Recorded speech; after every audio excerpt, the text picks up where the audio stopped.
Perkenalkan, nama saya Irma Suryani Nawir, mahasiswi semester pertama Universitas 17 Agustus 1945 Jakarta, Prodi Hubungan Internasional. Saya ingin mempresentasikan proyek UTS untuk mata kuliah Sistem Hukum Indonesia dengan judul Sistem Hukum di Dunia. Di dunia secara garis besar dibagi menjadi 5. Yang pertama adalah civil law atau hukum sipil atau yang biasa disebut dengan Eropa kontinental. Yang kedua adalah common law atau yang biasa disebut dengan Anglo-Saxon.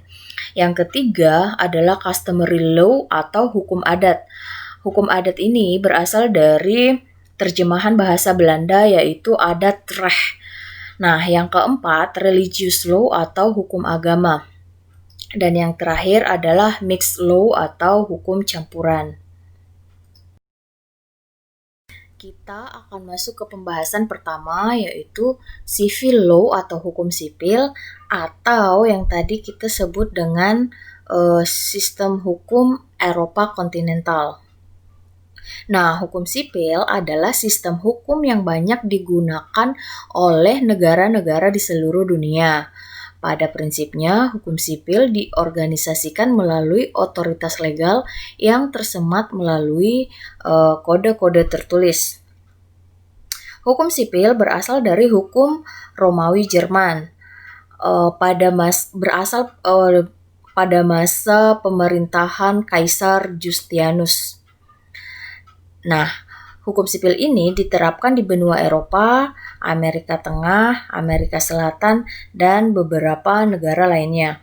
Prinsip-prinsip utama yang menjadi dasar sistem hukum sipil ini adalah hukum memperoleh kekuatan yang mengikat karena diwujudkan dalam peraturan-peraturan yang berbentuk undang-undang dan tersusun secara sistematis di dalam kodifikasi.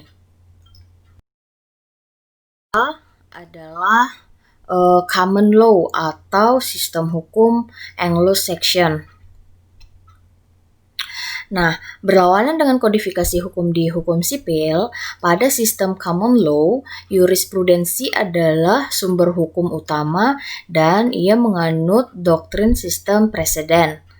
Menurut Nurul Kamal, dalam perbandingan sistem hukum dan peradilan civil law system dan common law system, doktrin sistem preseden secara substansial mengandung makna bahwa hukum terikat putusan hakim untuk mengikuti dan atau menerapkan putusan pengadilan terdahulu baik yang ia buat sendiri atau oleh pendahulunya untuk kasus serupa. Nah, sistem common law berasal dari Inggris sekitar abad ke-11 dan diterapkan di banyak negara-negara berbahasa Inggris seperti Australia, Kanada, Amerika Serikat, Wales, dan negara-negara persemakmuran Inggris lainnya. Sistem hukum di dunia yang ketiga adalah customary law atau hukum adat. Nah, hukum adat berasal dari kebiasaan yang melekat di komunitas tertentu. Ciri lazim dari hukum adat biasanya berdasarkan hukum tak tertulis. Selain itu, ada adat yang berada di masyarakat sudah berlaku secara luas sehingga diterima secara hukum. Ia juga turut mengatur relasi sosial secara umum. Penerapan hukum adat biasanya ditemukan di negara-negara di Afrika dan Kepulauan Pasifik, serta beberapa negara di Asia. Nah, di dalam sistem hukum adat ini, biasanya yang mempunyai peranan sangat besar itu adalah kepala adatnya sendiri. Biasanya dia mengubah hukum adat sesuai dengan kebutuhan masyarakat. Yang keempat adalah religious law atau hukum agama. Sistem hukum agama adalah sistem hukum yang diatur berdasarkan kitab suci dan kepercayaan agama. Hukum Islam atau hukum syariah adalah sistem hukum yang paling banyak diterapkan sebagai hukum agama. Ia mengatur kehidupan publik dan privat masyarakatnya. Lazimnya, hukum agama Islam kerap ditemukan di beberapa negara di benua Afrika, Timur Tengah, Asia Tengah, Asia Selatan, dan juga diterapkan di negara-negara dengan masyarakat mayoritas Muslim.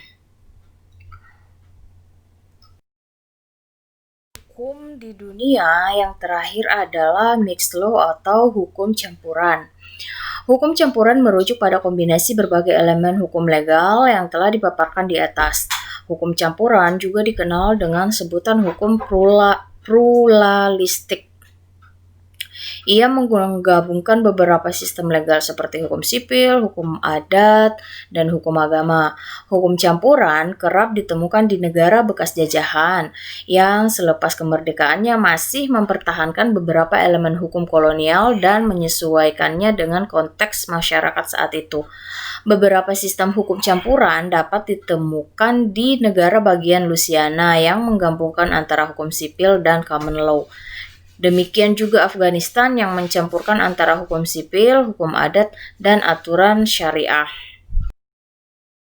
Nah, demikian presentasi saya untuk proyek UTS mata kuliah Sistem Hukum Indonesia. Terima kasih.